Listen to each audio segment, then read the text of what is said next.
नमस्कार दोस्तों, अनुष्ठान क्लासेस में आप सबका बहुत बहुत स्वागत है। तो अभी हमारा कौन सा सीरीज़ चल रहा था? विज्ञान की सीरीज़ में हमने कहा था कि सबसे पहले हम जीव विज्ञान से शुरुआत करेंगे, मतलब स्टार्टिंग हमेशा हमेशा हमारा बायोलॉजी से रहेगा। तो उसके बाद फिर धीरे धीरे रसायन विज्ञान और भौतिक विज्ञान पे हम आएंगे। तो जैसा कि आपको पिछली क्लास में बताया गया था कि आपको टू द पॉइंट चीज़ें बताई जाएंगी, मतलब आप कम टाइम पे ज़्यादा चीज़ें पर फोकस कर पाओ कि एग्ज़ाम में आपके ज़्यादा से ज़्यादा क्वेश्चन फंसे। इस तरह की चीज़ें आपको इस तरह से आपको पढ़ना, स्ट्रेटजी इस तरह से बनानी है। तो हमने पहले स्टार्ट किया था पोषण से। तो पोषण से हमने बताया था कि एक एक तरह से वो आपका इंट्रोडक्शन था क्लास का, वहाँ पे ओवरऑल एक आपको आउटलाइन व्यू दे दिया गया था। अब हम आपको यहाँ पर टू द पॉइंट चीज़ें एग्ज़ाम में कैसे क्वेश्चन बनते हैं इस तरह से करके चीज़ों को आपको पढ़ना है, ठीक है। तो शुरू करते हैं। जैसे हमने बताया था श्वापोषी जीव में कौन आ जाता है, जैसे जिनके अंदर क्लोरोफिल होता है, ठीक है, जिनके अंदर हरित लवक पाया जाएगा वही आते हैं श्वापोषी में। क्योंकि हरित लवक जिनके अंदर पाया जाएगा वही कैपेबल होते हैं फोटोसिंथेसिस की क्रिया करने में, यानी प्रकाश संश्लेषण की क्रिया बस वही कर पाएंगे जिनमें क्लोरोफिल होता है, और वही हमारे आते हैं श्वापोषी में। तो जैसे हमारे कौन से हो गए, जैसे हमने एग्जाम्पल दिया था श्वापोषी में कौन आते हैं, जैसे हरे पौधे तथा शैवाल। हरे पौधे तथा शैवाल, इन सबको हम इंक्लूड करते हैं किसमें, श्वापोषी में, क्योंकि इनके अंदर पाया जाता है क्या, क्लोरोफिल, ठीक है। तो प्रकाश संश्लेषण की अभिक्रिया जहाँ तक आप में से सबको पता ही होगी, प्रकाश संश्लेषण की क्रिया किसे कहते हैं। मान लीजिए कोई हरा पौधा है और हरे पौधे में पाया जाता है क्या, हरे पौधे में पाया जाता है क्लोरोफिल। और क्लोरोफिल की खास बात क्या होती है, ये सूर्य के प्रकाशिक ऊर्जा को बदल देती है किसमें, रासायनिक ऊर्जा में। और जो पौधों की जड़ें होती हैं वो फैली होती हैं ज़मीन के अंदर, और इनका क्या काम होता है, ये H2O यानी जल तथा खनिज लवण का अवशोषण करके पत्तियों तक पहुंचाती हैं। यानी पौधे को क्या क्या मिल गया है, जो हम सांस लेते हैं तो हम बाहर कौन सी गैस निकालते हैं, कार्बन डाइऑक्साइड। यानी हमने सांस लिया तो हमारे अंदर से निकली है कार्बन डाइऑक्साइड, उसको पौधों ने ले लिया है, पौधों की जड़ों ने प्रोवाइड करवा दिया है इसको जल तथा खनिज लवण, और पौधे के अंदर पहले से प्रेजेंट है क्या, क्लोरोफिल, और उन्होंने मदद ले लिया किसकी, सनलाइट की मदद ले ली। यानी सूर्य के प्रकाश की उपस्थिति में क्लोरोफिल की मदद से पौधों का भोजन बनाने की प्रक्रिया कहलाती है क्या, प्रकाश संश्लेषण। और उसमें क्या क्या चीज़ें यूज़ हो रही, अगर हम देखें कि प्रकाश संश्लेषण की अभिक्रिया में क्या क्या चीज़ें यूज़ होती हैं, तो प्रकाश संश्लेषण की अभिक्रिया में यूज़ हो रहा है जल तथा कार्बन डाइऑक्साइड। यानी अगर पूछा जाए प्रकाश संश्लेषण के लिए आवश्यक तत्व कौन कौन से होते हैं, या फिर प्रकाश संश्लेषण के लिए जरूरी चीज़ें क्या क्या होती हैं, तो प्रकाश संश्लेषण के लिए ज़रूरी होता है जल, प्रकाश संश्लेषण के लिए ज़रूरी होता है कार्बन डाइऑक्साइड, तथा प्रकाश संश्लेषण हमेशा सूर्य के प्रकाश की उपस्थिति में ही होगा। सूर्य का प्रकाश नहीं रहेगा तो प्रकाश संश्लेषण की अभिक्रिया नहीं हो पाती है। तो यानी सनलाइट की ज़रूरत होती है, क्लोरोफिल पौधों में पहले से रहेगा, हरे पौधे हैं तो, और इनकी मदद से बना लेते हैं क्या, ग्लूकोज। ये C6H12O6 कहलाता है हमारा क्या, ग्लूकोज। यानी ग्लूकोज यानी कि इसको हम कह सकते हैं क्या, स्टार्च, यानी कि मंड, हिंदी में कहते हैं मंड, ठीक है। तो यानी मंड बनाने की अभिक्रिया, जैसे ग्लूकोज कहिए, मंड कहिए, और साथ में रिलीज़ हो जाता है क्या, ऑक्सीजन। और यही ऑक्सीजन जब पौधे रिलीज़ करते हैं तो हम इसको एब्सॉर्ब करते हैं, यानी हमारा जो रेस्पिरेशन होता है वो पौधों के फोटोसिंथेसिस पर डिपेंड करता है। पौधे फोटोसिंथेसिस करके ऑक्सीजन निकालते हैं और वही ऑक्सीजन हम अपने श्वसन की प्रक्रिया में यूज़ करते हैं, ठीक। तो यानी ये हो गया प्रकाश संश्लेषण। यानी प्रकाश संश्लेषण में आपने अभी तक क्या समझा कि H2O यानी कि जल तथा कार्बन डाइऑक्साइड इनके लिए ज़रूरी होता है, सनलाइट की प्रेजेंस में तो होगा ही, क्लोरोफिल पौधों में पहले से रहता है, इनकी उपस्थिति में ग्लूकोज बनता है, ठीक। अब देखिए एग्जाम में कैसे क्वेश्चन पूछता है। प्रकाश संश्लेषण आप सबको पता है, इतनी चीज़ें तो ज़्यादातर लोगों को पता होंगी, लेकिन एग्जाम में कैसे क्वेश्चन पूछता है आपसे कि प्रकाश संश्लेषण की अभिक्रिया में किसका ऑक्सीकरण होता है और किसका अपचयन होता है। तो ऑक्सीकरण किसका होगा, तो प्रकाश संश्लेषण की अभिक्रिया में ऑक्सीकरण होता हमेशा जल का है, ठीक। तो जल का ऑक्सीकरण होता है, और अपचयन किसका होता है, तो प्रकाश संश्लेषण की अभिक्रिया में अपचयन होता है कार्बन डाइऑक्साइड का। मतलब प्रकाश संश्लेषण की अभिक्रिया में जल का ऑक्सीकरण होता है, ठीक है, और कार्बन डाइऑक्साइड का क्या होता है, अपचयन। फिर पूछता है बताइए प्रकाश संश्लेषण कैसी अभिक्रिया होती है, ऑक्सीकारक अभिक्रिया है, अपचायक अभिक्रिया है कि रेडॉक्स रिएक्शन है। तो क्योंकि आप सीधे सीधे यहाँ पर देख रहे हैं कि प्रकाश संश्लेषण में अपचयन की अभिक्रिया भी हो रही है, प्रकाश संश्लेषण में ऑक्सीकरण भी हो रहा है। तो हम सबको पता है कि जहाँ पर ऑक्सीकरण तथा अपचयन दोनों अभिक्रियाएं होती हैं उसे हम कहते हैं रेडॉक्स रिएक्शन। यानी प्रकाश संश्लेषण कैसी अभिक्रिया होती है? तो प्रकाश संश्लेषण एक रेडॉक्स अभिक्रिया है। आप इतनी चीज़ें लिख सकते हैं। अब क्वेश्चन क्या पूछता है, जो प्रकाश संश्लेषण की अभिक्रिया में हमको ऑक्सीजन मिलती है, ये ऑक्सीजन हमको किस चीज़ से मिल रही है? तो हमको बताना होगा कि ऑप्शन आपको दे देगा H2O, CO2, मतलब इस तरह से चीज़ें दे देगा। तो आपको मिलेगी यहाँ पर ऑक्सीजन कहाँ से मिलती है? तो ऑक्सीजन की प्राप्ति हमेशा हमको होती है कहाँ से? जल से। यानी प्रकाश संश्लेषण में उत्पाद के रूप में जो हमको ऑक्सीजन मिल रहा है, वो ऑक्सीजन हमको मिलता है कहाँ से? जल से। ठीक, यानी जल का जो ऑक्सीकरण होता है, जल के ऑक्सीकरण के पश्चात ही हमको मिलती है क्या? ऑक्सीजन। और इसी ऑक्सीजन का यूज़ हम करते हैं किसमें? अपने रेस्पिरेशन में। ठीक, ये तो आपको पता ही चल गया रेडॉक्स रिएक्शन है। और दूसरी चीज़ पूछता है कि प्रकाश संश्लेषण किस ऊर्जा को किस ऊर्जा के रूप में परिवर्तित करती है? तो याद रखना हमेशा हमको कि प्रकाश संश्लेषण में रासायनिक ऊर्जा का परिवर्तन होता है। प्रकाश ऊर्जा का परिवर्तन होता है किसमें? रासायनिक ऊर्जा में। यानी प्रकाश संश्लेषण की अभिक्रिया में प्रकाशिक ऊर्जा को बदला जाता है किसमें? रासायनिक ऊर्जा में। क्योंकि सूर्य से प्रकाश आ रहा है और उसका परिवर्तन हो जा रहा है, एक रसायन बन जा रहा है। तो यानी प्रकाश ऊर्जा का परिवर्तन होता है हमारा इसमें रासायनिक ऊर्जा में। रासायनिक ऊर्जा, प्रकाश जो होता है, प्रकाश ऊर्जा परिवर्तित हो जा रहा है किसमें? रासायनिक ऊर्जा में। ठीक, तो स्वपोषण में इससे ज़्यादा क्वेश्चन आपका नहीं बनता है। आपको उदाहरण पता ही है, शैवाल तथा हरे पौधे आते हैं, बाकी चीज़ें अब क्लियर हो गई होंगी। अब हम आते हैं परपोषण, किस तरह क्वेश्चन पूछा है। हमने कहा था क्योंकि परपोषी की दुनिया बहुत बड़ी है, तो परपोषी का कोई एक टाइप नहीं होता है। परपोषी अलग अलग तरह से जो उनका पोषण रहेगा, पोषण प्राप्त करने का अलग अलग तरीका रहता है, उसके हिसाब से परपोषी को डिवाइड किया गया है। तो एग्जाम में डायरेक्ट हम उस तरह के क्वेश्चन पे आते हैं जैसे एग्जाम में पूछता है बताइए कॉप्रोफैगी में कौन कौन से जंतु आते हैं? तो पहले जान लेते हैं कॉप्रोफैगी होते क्या हैं। जंतुओं का वह समूह जो स्वयं या अन्य जंतुओं के मल पर निर्भर रहता है अपने पोषण के लिए।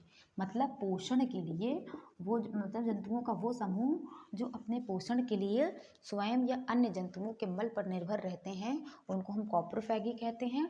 और इसका एग्जाम्पल पूछा जाए तो खरगोश जैसे सुअर, ये सब किसमें आते हैं? कॉप्रोफैगी में आते हैं। ठीक, दूसरा है मृतोपजीवी। एक होता है देखिए मृतोपजीवी और दूसरा होता है क्या? अपघटक। ये दोनों चीज़ें एक नहीं है, दोनों चीज़ें बिल्कुल डिफरेंट होती हैं। मृतोपजीवी का मतलब क्या? जैसे आपका हो गया चील, जैसे हो गया क्या? बाज ना, ये सब चीज़ें आती हैं किसमें? मृतोपजीवी में। मतलब जो पौधों को बिना सड़ाए गलाए, मतलब बिना सड़े गले जो मृत जंतु हैं, उनको बिना सड़ाए गलाए सीधे उनको हमारे पर्यावरण से ख़त्म कर देते हैं, सीधे सीधे उनको खाकर ख़त्म कर देते हैं, उनको हम कहते हैं मृतोपजीवी। जैसे चील हो गया, बाज हो गया, ये सब किसमें आते हैं? मृतोपजीवी में। दूसरा क्या होता है? अपघटक। तो अपघटक में जैसे क्या? हमारा जीवाणु। ठीक है, तो जीवाणु अपघटक में क्यों आ रहा है? क्योंकि जीवाणु जैसे जो सूक्ष्म जीव हैं, जितने जीवाणु जैसे मतलब और भी जो सूक्ष्म जीव हैं, तो ये सूक्ष्म जीव क्या करते हैं, ये जैसे मृत या फिर सड़े गले पदार्थ या फिर जीव जंतु हैं, उनके शरीर के अंदर पहले प्रवेश करेंगे, फिर धीरे धीरे उनको सड़ाना शुरू करते हैं और फिर धीरे धीरे उनको ह्यूमस में कन्वर्ट कर देते हैं। तो उनको हम नाम देते हैं क्या? अपघटक। यानी अपघटक क्या करते हैं? हमारे सॉइल की फर्टिलिटी को बढ़ाते हैं, ह्यूमस बढ़ाते हैं, ह्यूमस की अच्छी उत्पादकता, हमारे मृदा की उत्पादकता को बढ़ाने का काम करते हैं।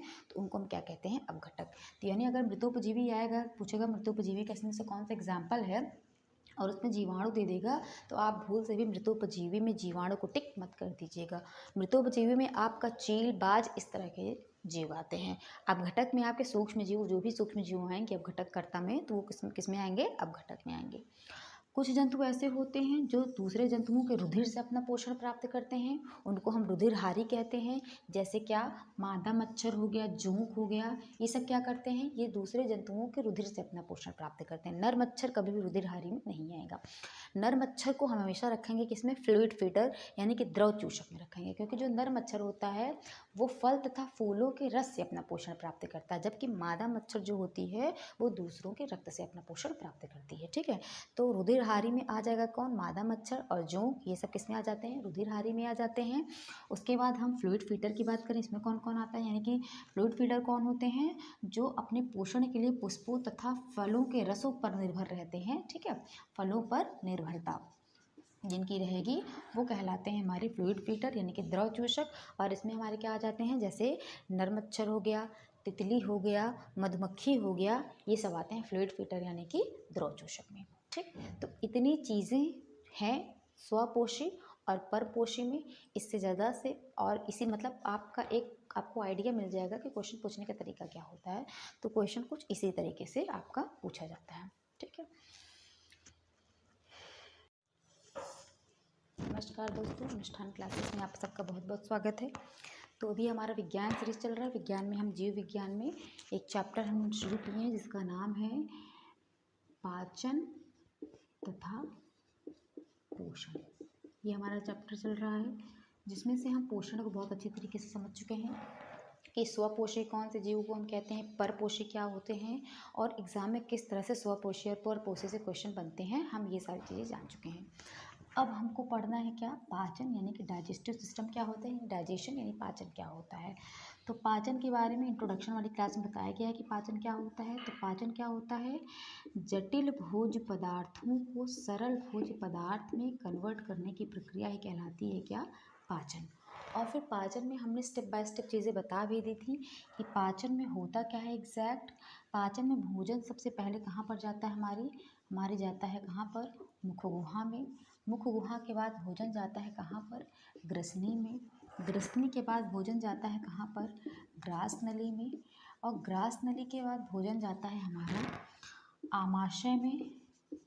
और आमाशय के बाद भोजन आता है छोटी आंत में। और छोटी आंत के हमारे 3 पार्ट होते हैं। छोटी आंत के तीनों पार्ट हमको बहुत अच्छे से याद रखना है। कौन कौन सा पार्ट होता है, पहला पार्ट होता है गृहिणी, जिसको हम कहते हैं डियोडेनम।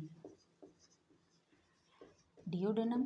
दूसरा पार्ट हमारा होता है मध्यांत्र। और तीसरा पार्ट होता है मध्यांत्र को हम कहते हैं जेजुनम। और तीसरा पार्ट छोटी आंत का होता है शेषांत्र, जिसको हम नाम देते हैं, शेषांत्र को हम नाम देते हैं इलियम। ठीक, तो यानी छोटी आंत के बाद भोजन कहाँ पर जाता है, छोटी आंत के बाद भोजन जाता है हमारी बड़ी आंत में। और बड़ी आंत के भी हमारे 3 भाग होते हैं। कौन कौन से देख लेते हैं। पहला भाग होता है सीकम। दूसरा भाग होता है बृहदांत्र, जिसको हम कहते हैं कॉलन, बृहदांत्र को कॉलन कहते हैं। और तीसरा पार्ट होता है मलाशय, जिसको हम कहते हैं रेक्टम। ठीक, यानी ये भोजन कहाँ से होकर कहाँ पर जा रहा है, यही पूरा हमारा पाचन तंत्र है। क्योंकि हमने कहा था क्या कि पाचन तंत्र को हम 2 भागों में पढ़ेंगे। एक पढ़ेंगे क्या, पाचन को हम 2 भागों में पढ़ेंगे। एक हम पढ़ेंगे पाचन तंत्र और दूसरा हम पढ़ेंगे क्या, सहायक अंग। सहायक अंग, तो पाचन तंत्र में वो अंग आ जाएंगे जहाँ जहाँ से भोजन होकर जाता है। और सहायक अंग में वो आएंगे जो इस पूरे पाचन की प्रक्रिया में सहायता करते हैं। तो देखते हैं कि पाचन तंत्र क्या है और सहायक अंग क्या है। तो इनको समझने के लिए हमको वही पिछला वाला डायग्राम अगर आपको याद हो तो फिर से देखना पड़ेगा। तो आपको वहाँ पर अच्छी तरीके से वो डायग्राम आपको बताया गया है कैसे है यहाँ पर भी, लेकिन हम शॉर्ट में देख लेते हैं इस डायग्राम को। तो यहाँ पर हमको थोड़ा समझ में आएगा कि सहायक अंग में क्या क्या, जैसे आपके एग्जाम में आ जाएगा कि पाचन तंत्र के सहायक अंग बताइए, पाचन तंत्र के मुख्य अंग बताइए। तो आपको यहाँ पर जानना पड़ेगा।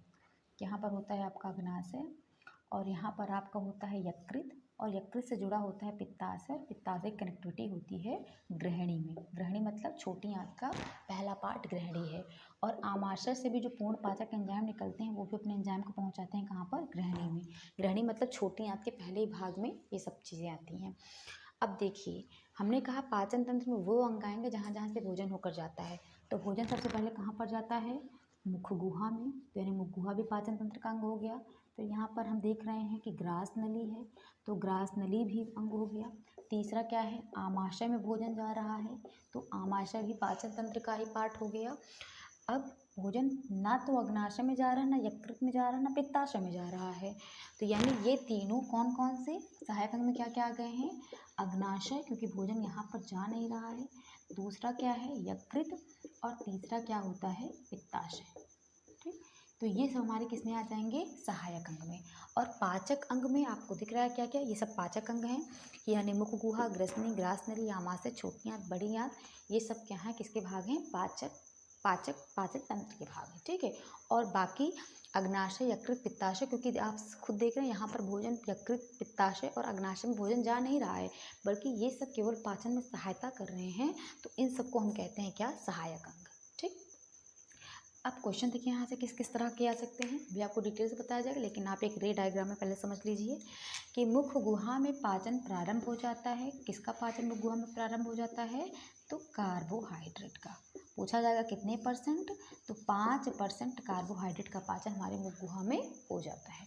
उसके बाद पूछेगा कि आहार नाल बताइए कौन कौन सा भाग है जहाँ पर पाचन की प्रक्रिया नहीं होती है, तो ग्रसनी तथा ग्रास नली में किसी प्रकार का कोई पाचन नहीं होता है। क्यों नहीं होता है, क्योंकि पाचन में हमने कहा कि जटिल पदार्थों को सरल अवयव में कन्वर्ट करना, परिवर्तित करना पाचन कहलाता है।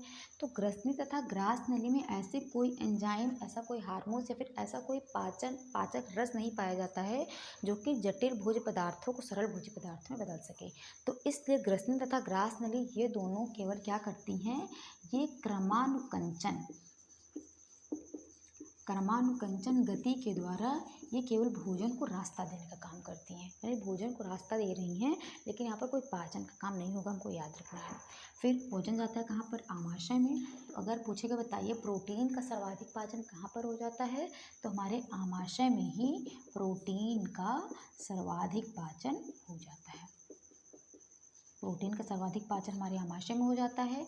अब आपसे पूछता है कि बताइए आमाशय के बाद भोजन कहाँ पर जाता है, तो आप सबको याद है कि छोटी आंत में जाता है, लेकिन ऑप्शन में अब छोटी आंत, बड़ी आंत इस तरह की चीज़ें नहीं देता है। आमाशय के बाद भोजन कहाँ पर जाता है, तो आपको याद रखना है कि आमाशय के बाद भोजन कहाँ पर जाता है, ग्रहणी में, यानी छोटी आंत का जो पहला पार्ट ग्रहणी है वहाँ पर जाता है। ग्रहणी के बाद मध्यांत्र में, और मध्यांत्र के बाद भोजन कहाँ पर जाता है, शेषांत्र यानी कि इलियम में। ठीक, एक बार एग्जाम में क्वेश्चन आया कि बताइए इलियम किसका भाग होता है, तो इलियम भाग होता है किसका, छोटी आंत का। फिर इलियम के बाद भोजन कहाँ पर जाता है, सीकम में। सीकम के बाद भोजन हमारा बृहदांत्र में जाता है। बृहदांत्र के बाद भोजन कहाँ पर आता है, मलाशय में। पूछता है बताइए मनुष्यों का पाचन कहाँ पर पूर्ण हो जाता है, तो जो छोटी आंत का लास्ट वाला भाग इलियम है, इलियम में मनुष्य का पाचन पूर्ण हो जाता है, यानी मनुष्य का पाचन यहाँ पर पूर्ण हो रहा है, कहाँ पर, इलियम में। अगर आपसे क्वेश्चन पुटअप करें कि बताइए कि शाकाहारी जंतुओं का पाचन कहाँ पर पूर्ण हो जाता है, तो